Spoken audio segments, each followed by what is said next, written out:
بسم اللہ الرحمن الرحیم۔ اللہ کے نام سے شروع جو نہایت مہربان رحم والا۔ نحمده ونصلی علی رسولہ الکریم۔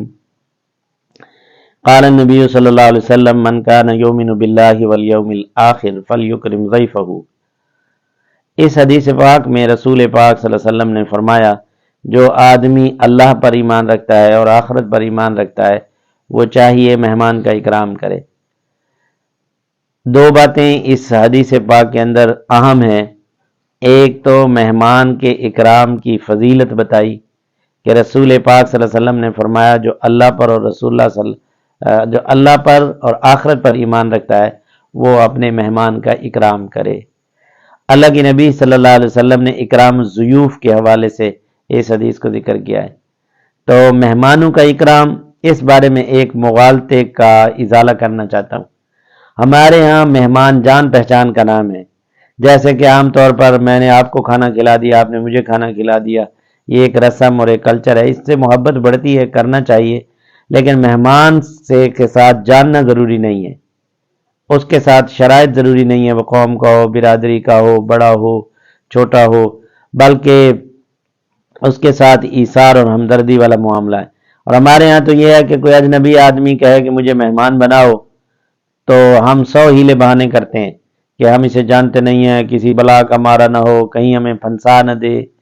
تو یہ جس کو ہم مہمان نوازی سمجھ رہے ہیں کہ 2-4 لوگ ادھر آئے، انہوں نے ان کو کھانا کھلا دیا، پھر وہ مقابلے میں انہوں نے ان کو کھانا کھلا دیا، وہ 2 بندے اس کے پاس لے آیا، وہ اس کا انتظار کرتا ہے کہ میں اس کے بعد 10 بندے لے کے جاؤں گا، یہ تو مقابلے بازی ہوئی، مہمان کا اکرام نہیں۔ مہمان کے اکرام کی رسم انبیاء علیہ السلام نے، سیدنا ابراہیم علیہ السلام نے ڈالی، وہ مہمان کے بغیر کھانا نہیں کھاتے تھے۔ میں ان کا ایک واقعہ ذکر کرتا ہوں۔ ایک دن پریشان تھے کہ کوئی مہمان نہیں آیا کہ کسی کے ساتھ کھانا کھائیں، تو ایک آدمی کو تلاش کیا کہ آپ میرے ساتھ کھانا کھائیں۔ جب اس کو کھانے کے دسترخوان پر بٹھایا تو اسے کہا جی بسم اللہ پڑھ کے کھانا کھاؤ۔ اس نے کہا میں تو اللہ کو جانتا نہیں ہوں، میں تو مجوسی ہوں۔ اس بات پر فرمایا کہ پھر یہاں سے اٹھ جاؤ۔ جیسے وہ اٹھا تو اللہ تعالیٰ کی طرف سے سیدنا ابراہیم علیہ السلام پر وحی آ گئی کہ اس کی جتنی عمر ہے، اتنا بڑا ہے، تو اس وقت سے ہم اس کو رزق دے رہے ہیں۔ ہم نے یہ شرط نہیں لگائی کہ تم ایمان لے آؤ، یعنی اللہ پر ایمان لے آؤ گے تو ہم تمہیں کھانا کھلائیں گے۔ تم نے ایک وقت کے کھانے پر شرط لگا دی کہ تم مجوسی ہو، مسلمان نہیں ہو۔ تو سیدنا ابراہیم علیہ السلام کتابوں میں آتا ہے کہ وہ بھاگے بھاگے اس کے پیچھے گئے، اسے بلایا، کہا کہ آپ آئیں اور میرے ساتھ کھانا کھائیں۔ اس مہمان نے وجہ پوچھی کہ آپ نے پہلے مجھے بھگایا کیوں، اب مجھے بلایا کیوں؟ تو جواب میں سیدنا ابراہیم علیہ السلام نے فرمایا کہ جس کے لیے بھگایا تھا اسی کی وجہ سے بلایا ہے۔ پھر ساری بات بتائی تو اس آدمی کی یہ بات سن کر آنکھوں میں آنسو بہہ گئے کہ جس اللہ کو میں مانتا نہیں ہوں وہ مجھ سے اتنی محبت کرتا ہے کہ اپنے وقت کے نبی پر وحی بھیجی۔ تو فرمانے لگے کہ پہلے مجھے کلمہ پڑھاؤ، مسلمان کرو، پھر مجھے اپنے ساتھ کھانا کھلاؤ۔ اس واقعے سے ہمیں یہ معلوم ہوتا ہے کہ مہمان کے لیے جان پہچان ضروری نہیں، اسی لیے رسول پاک صلی اللہ علیہ وسلم کے پاس بھی جو لوگ مہمان بنتے، اللہ کے نبی بلا امتیاز ان کا اکرام کرتے۔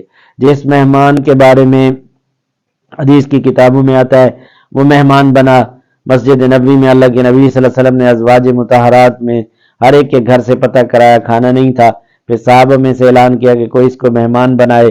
ہر ایک کے گھر کی حالت کوئی اتنی نہ تھی کہ وہ اس کو مہمان بنا سکتا۔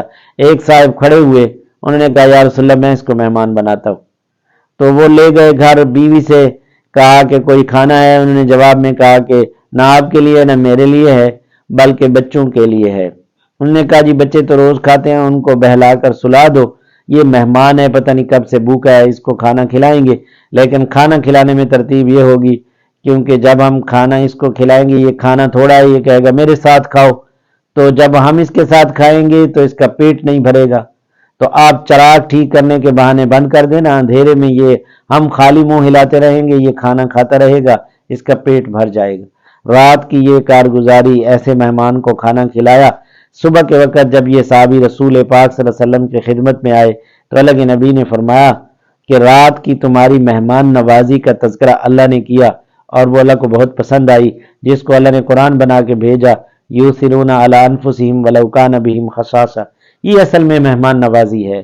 تو خدا را میری درخواست ہے، اجنبی مسافر لوگ، پہلے لوگ ان کو مہمان بناتے تھے، یہ ہماری عدم مہمان نوازی کی وجہ سے لوگ ہوٹلوں میں ٹھہرتے ہیں، لوگوں کو کھانا کھلانا یہ اللہ کے نبی کو پسند ہے۔ آپ نے فرمایا اطعموا الطعام، پہلے فرمایا افشوا السلام، اطعموا الطعام، وصلوا الارحام، صلوا والناس نیام، تدخلوا الجنۃ بالسلام، وما علینا الا البلاغ۔